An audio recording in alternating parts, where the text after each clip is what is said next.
All right, we're gonna get started here. Sorry about the delay too. Let me just make sure that I get everything together here. And I know that, I don't know, that light bugs me behind me, the video here. So give me 1 second. I'm gonna turn that off quick. Okay. All right, so sorry for the wait on this video. I wanted to go through the 2 commitments here and setting up the appointments. It's actually funny because I didn't intend to start going live yet. I was in the middle of playing last video game real quick. And then I was like, oh, I accidentally pressed live. So let's do it. So start off with the 2 commitments. Okay, so the 2 things that we need from a customer. Okay, there's a bunch of different commitments that we should have from the, I mean, you don't, here's a couple things. Okay, so you don't want to set an appointment for someone that is unemployed, where their entire house is unemployed. Now, typically they're not going to want to set the appointment with you either anyways, right? You don't want to set an appointment for someone that's not a homeowner, right? Like a rental property, stuff like that, for example. Okay, so you want to confirm ownership of the home and whatnot. You don't want to set the child of a homeowner, okay, unless it's in a very much adult child, not a 20-year-old adult child, like a 30-year-old adult child that owns a property, something like that. That would be an acceptable example of somebody that would be fine to set up.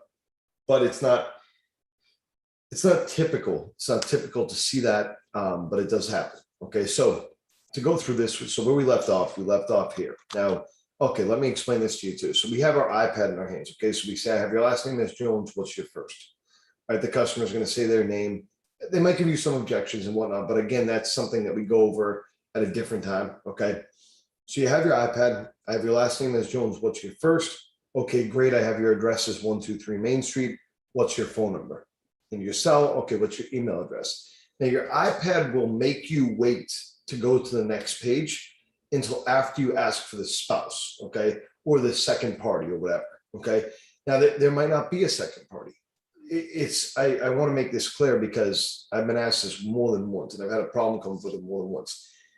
If there is one property owner there, if there's one person there, let's say, to give you a specific example, a widow, okay, or a divorcee or whatever, they are the only people that need to be there. There's nobody. We don't need to make somebody else be there like out of nowhere for no reason. Okay, so I just want to make sure you understand that, because you'd be surprised the amount of people that ask me that question.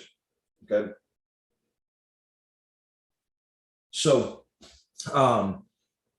the reason why it doesn't let you go to next, now so you'd either put in the spouse's information or you would click solo. Okay, and you'll see this in the iPad. It will become clear. We'll do training on that and whatnot too.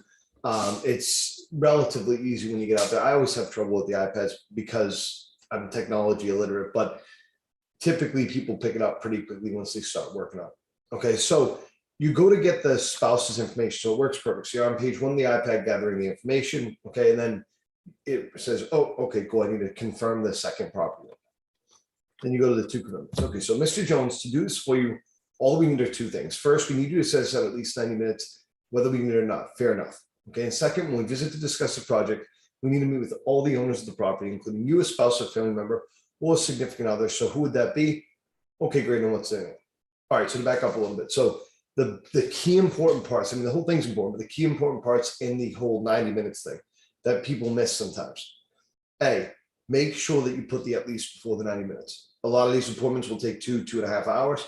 I've seen them take a lot longer than that. It's all about the customer's questions. But if you tell them that it's might take up to 90 minutes, or it might not take that long or something like that, then you're going to constantly put the sales rep in a position where they don't, an uncomfortable position where it's more difficult for them to do their job. Okay, so we just want to be careful for that. All right, so make sure you put at least before the 90 minutes. The second thing that you want to remember is make sure you ask the question fair enough. Not, is that fine? Is that okay? Is that good enough? No, fair enough. Because it's not good. Like, they don't feel like doing that, obviously, right? Who would feel like setting aside 90 minutes, right? But it's fair. It's fair. We're giving them a free quote. It's good for an entire year. We're giving them a free inspection on their windows. We're doing all of that stuff for free, of course. And the quotes, like I said, it's locked in there, which most companies don't do for an entire year. Okay, so they're getting a good deal here. Is it fair? That's the question. Not, does it sound good? Is it fair? Not, is it convenient? Is it fair? Okay. Second, when we visit to discuss the project, we need to meet with all the owners of the property, including you, a spouse, a family member, a significant other, or a significant other. So who would that be? Okay. So you notice a couple things here. You notice that we're naming a list of people. That's super important. Okay. If you ask the question, if you tell the person we need all owners of the property home for the appointment, what it does is it potentially leaves out key people. For example, let's say that they bought the house and then they got married. Okay. Technically, their spouse might not be a property owner. Okay. But the spouse would still be just as important to be there. They're a married couple. God knows how long they've been together. It doesn't really matter. So the spouse would still need to be there. Oh, my shoes on.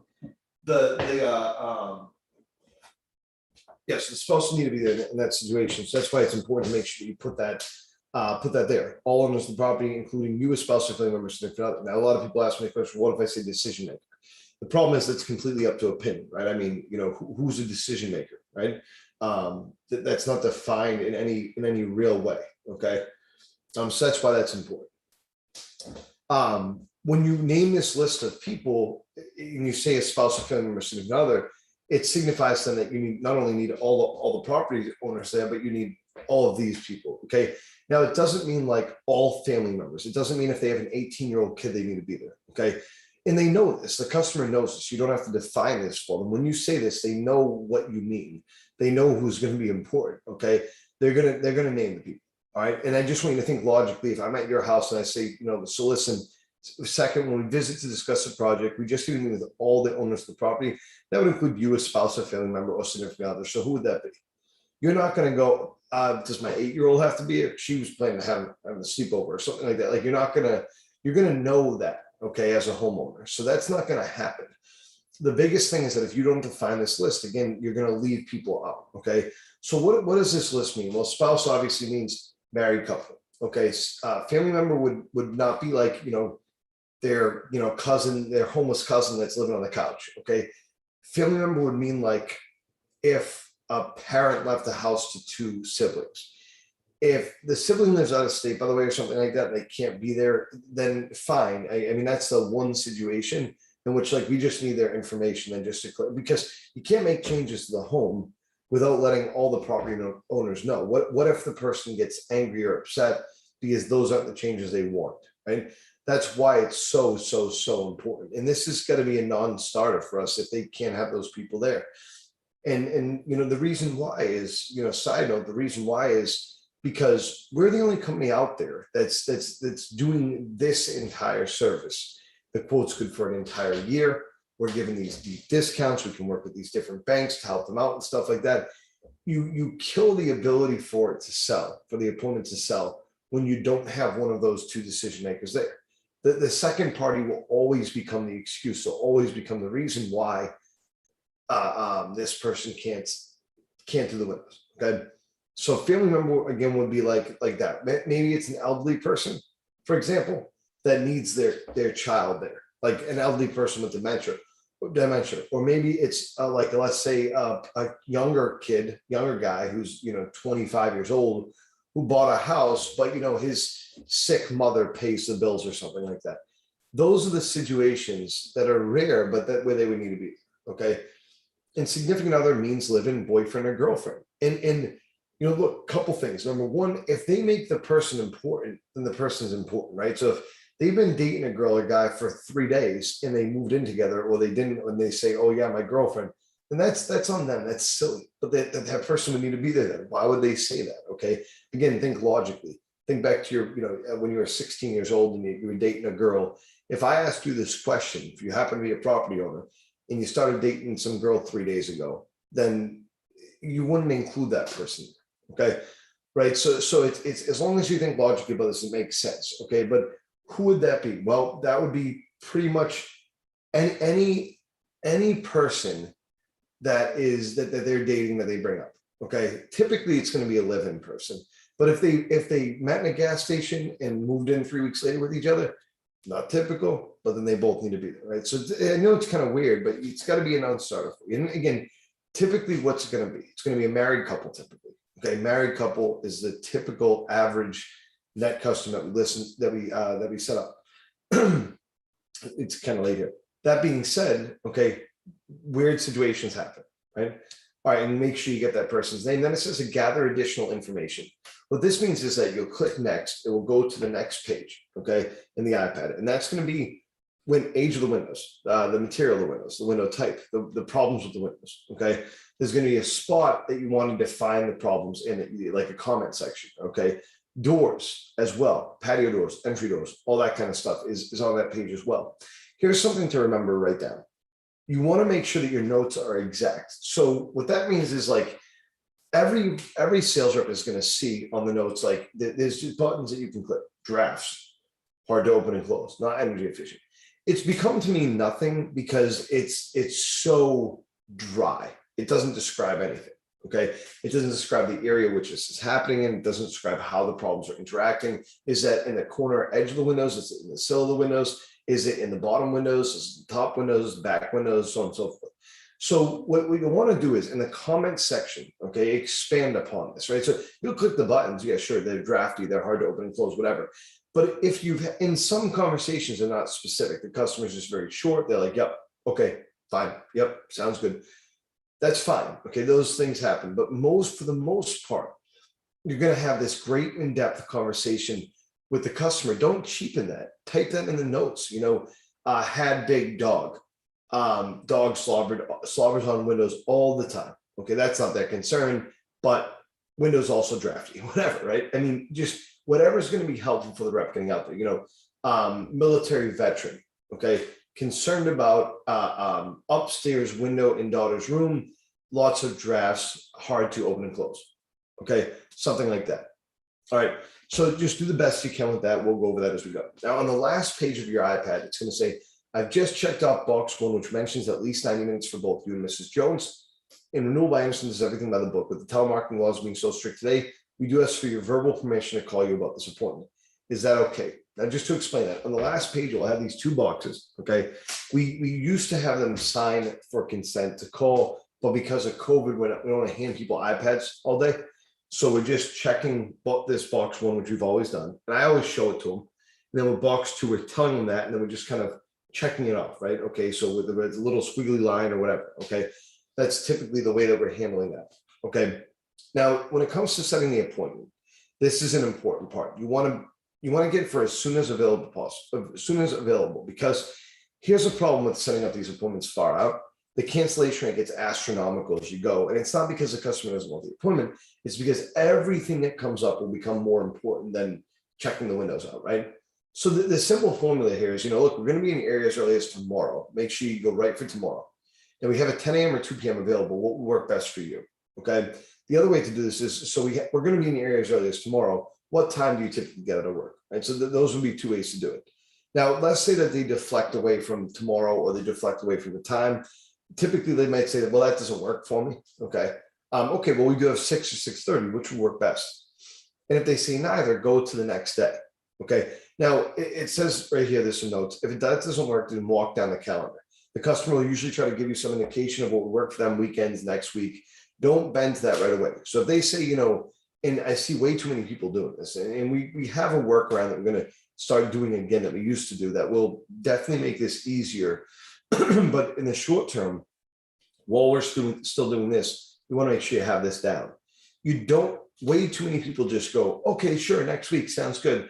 And then their cancellation rate's 100% because they're pushing appointments onto the next week. The call center does this extremely efficiently, setting next day appointments and stuff like that. And we constantly see them be able to reset our appointments from, you know, Monday of the next week to the next day appointment. And so that's what we want to be careful. Okay. If they can do it, we should be able to do it too. Okay. So walk down the calendar with them. If they see something like, you know, it's not going to work till next week. Okay, well, we can definitely find a time next week for you. Now, before we do that, I just want to make sure that I'm thorough here. We do have weekends as well. We could see a Saturday at 10 a.m. or at 2 p.m. Okay, try to get it for as soon as available. Even if it's a day better, right? If it's 5 days instead of 6 days, that's helpful. It is. Okay, so it goes through some scripting here. Then we get to the great last impression. This is an easy part. Okay. There's a couple little slight changes actually though. So we'll go through that. I promise you, Mr. Jones, we're almost done here. I just have a couple things I want to leave you with.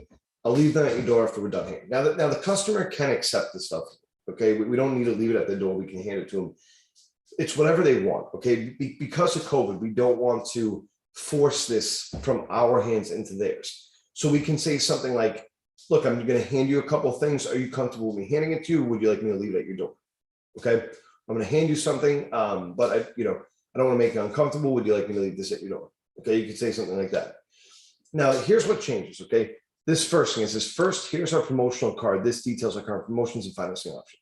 Okay, we have not been carrying these cards around with us because the printing process. We've been trying to change our promotions monthly to keep it fresh, and we can't get a printer to print, right away. Like we would need this within a week, and we just can't do that right now because of shortages, COVID, stuff like that. So what we're doing instead is we're saying, look, I just want to let you know about our current promotions. Right now we have actually, like, honestly, this month is like the best promotion ever. So you say, I'll tell you about it. So you'd say, look, I just want to give you the details of our current promotions. Right now we're having the best promotion we've ever had.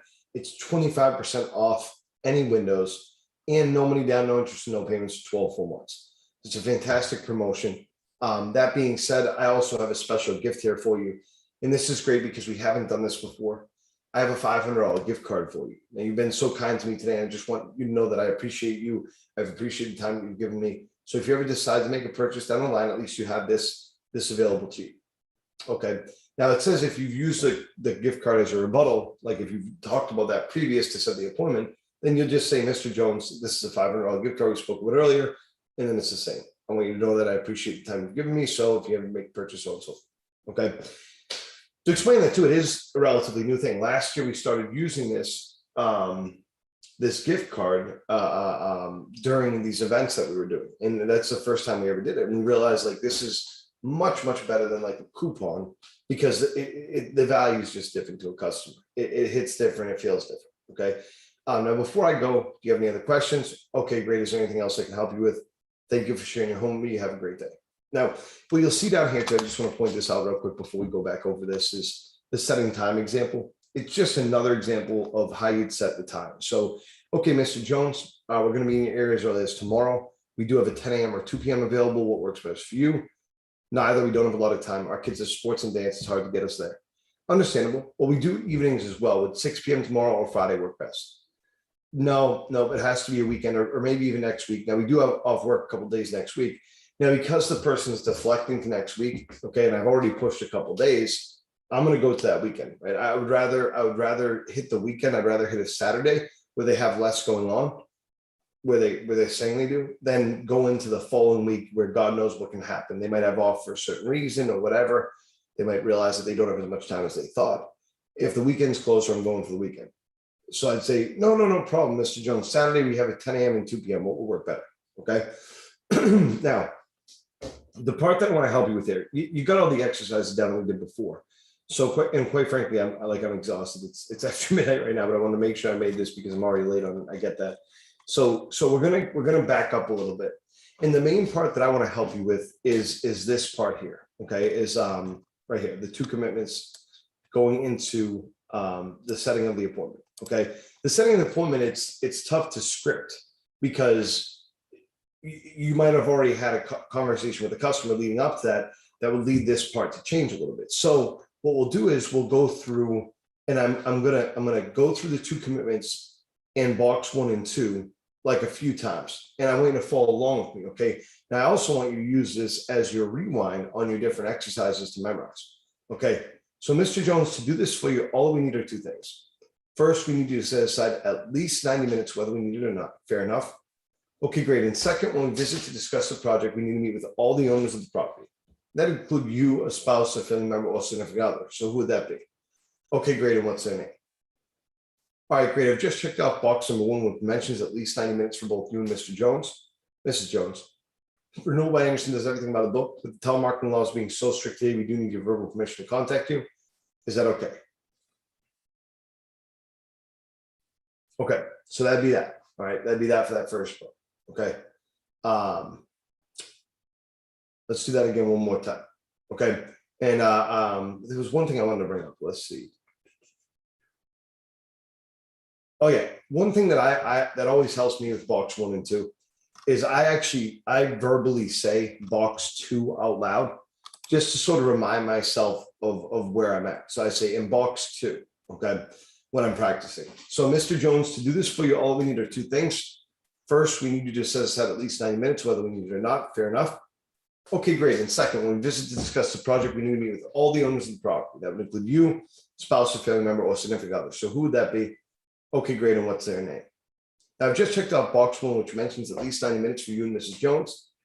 In box 2, renewal by Emerson does everything by the book. With the telemarketing laws being so strict today, we do ask for your verbal permission to contact you about this appointment. Is that okay? Okay, great. All right. So that's that part there. Okay, that's that part there. The objections you're running into here. Okay, real quick before we go. And we're going to go over rebuttals and training and stuff like that. But the objections are mainly going to revolve around, look, we have tough schedules. Me and my wife are never home together. Okay. Why is it going to take 90 minutes will come up. So we'll go over that whenever we go over objections. And then the other thing that will come up is I don't want my wife or husband there. Typically it's men. I don't want my wife there, stuff like that. Typically, not all the time, but typically. Okay. So we'll go over how to get over that stuff when we get into it. But just, I appreciate you watching these videos. I'll try to make another one tomorrow as well, but we will be on Zoom on Monday as well. So I will talk to you then if I don't talk to you, if I don't make another video before then. Thank you.